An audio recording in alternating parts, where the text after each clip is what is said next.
நீங்களே ஜீவனுள்ள தேவனுடைய ஆலயமாய் இருக்கிறீர்கள். இங்கே ஆலயம் என்பது 2 பதம் குறிக்கப்பட்டதாக சொன்னேன். முதல்ல ஆலயத்தை சுத்தம் பண்ணும்போது ஒரு கட்டிடத்தை சுத்தம் பண்ணுகிறார்.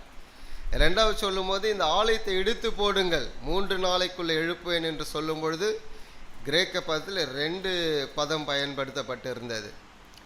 ஒரு ஆலயம் என்று சொல்லும் பொழுது அது ஒரு கட்டடமாக, ஒரு இடமாக, ஒரு பகுதியாக இருக்கக்கூடியது.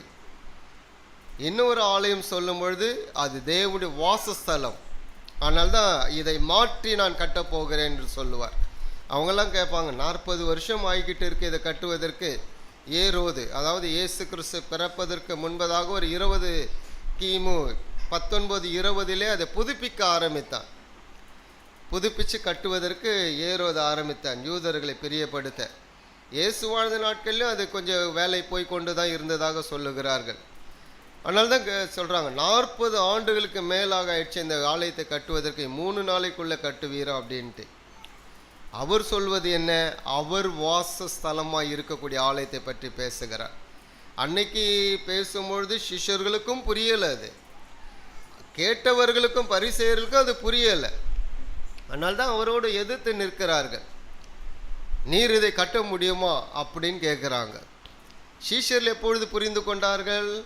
அவர் மரித்து உயிர்த்தெழுந்த பிறகுதான் புரிஞ்சுக்கிட்டு இருந்தாங்க. ஒருவேளை போய் கேட்டிருப்பாங்க, ஆண்டவரே எப்படி இதை கட்டுவீர்னு கேட்டிருப்பாங்க. ஆனால் சொன்னாலும் புரிஞ்சிருக்காது. ஏன்னா தான் மரணத்தை குறித்து பல முறை சொல்லும் பொழுதெல்லாம் பேதுரு எதிர்க்கிறார், மற்ற சீஷர்களும் எதிர்க்கிறார்கள். மரணத்தை விரும்பலை. ஏன்னா ஒரு ரபி என்றால் ரபி தான் சீஷர்களுக்கு எல்லாமே செய்யணும். ரபியே இல்லைன்னா என்ன பண்ணுவாங்க? இவங்க சிதறப்பட்டு போவார்கள் அல்லவா? அதனால் கேள்வி கேட்டிருப்பார்கள் என்றாலும் புரிந்திருக்காது.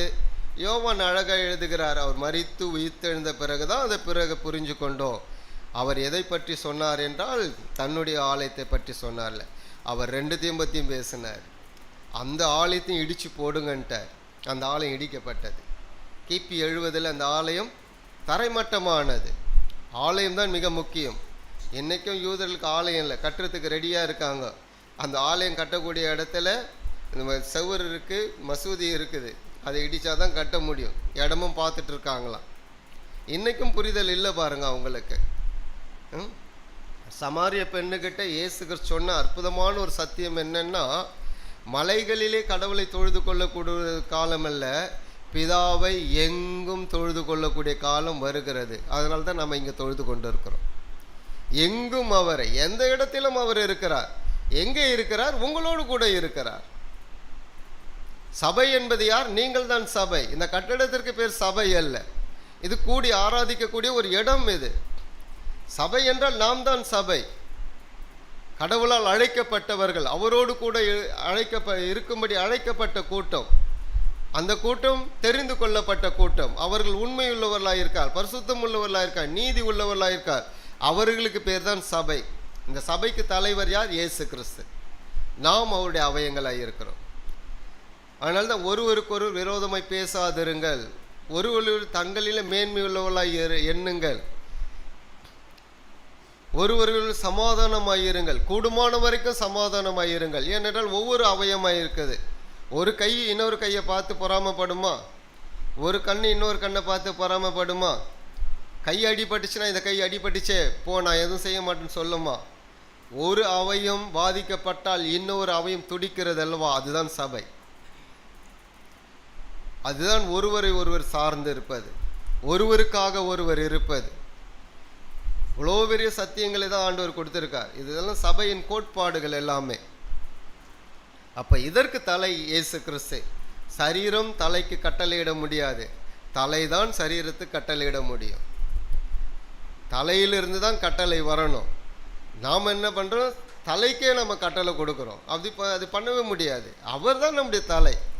கிறிஸ்து இயேசுவில் இருந்த சிந்தையை உங்களிலும் இருக்க கடவுது. அப்போது நீங்கள் அப்படி ஒரு வாழ்க்கையை வாழ்வில் என்றால் உண்மையாகவே ஜீவனுள்ள தேவனுடைய ஆலயமாக இருப்பீர்கள். நடமாடும் ஆலயங்களாய் நீங்கள் இருப்பீர்கள்.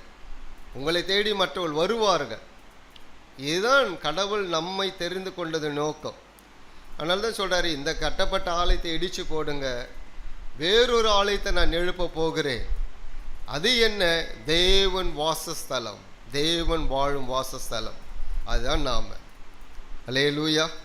புரிஞ்சிடுச்சா என்ன பேசிக்கிட்டு வராருன்றது? சாதாரண ஒரு பகுதி மாதிரி தான் இருக்கும். அவ்வளோ சத்தியங்கள் இதில் இருக்கிறது. நாம் கற்றுக்கொள்ளக்கூடிய நிறைய சத்தியங்கள். ஏன் யோவான் சுவிசேஷம் தெரிந்திருக்கோம், நிறைய இறையியல் கருத்துக்கள் இதில் அதிகமாக இருக்கிறது. நம்ம இப்படியே வாசித்தோம்னா நமக்கு புரியாது. அதை கூர்ந்து ஆழ்ந்து நாம் படிக்கும் பொழுது அதில் உள்ள சத்தியத்தை நாம் விளங்கி கொள்ள முடியும். அதனால தான் சொல்கிறேன், 3 நாளைக்குள்ளே எழுப்புவேன். 3 நாளைக்குள்ளே என்னும் பொழுது சரீரத்தை பற்றி தான் சொல்லுகிறார், ஆலயத்தை பற்றியும் சொல்லுகிறார். அல்லேலூயா. கர்த்தர் நல்லவர்.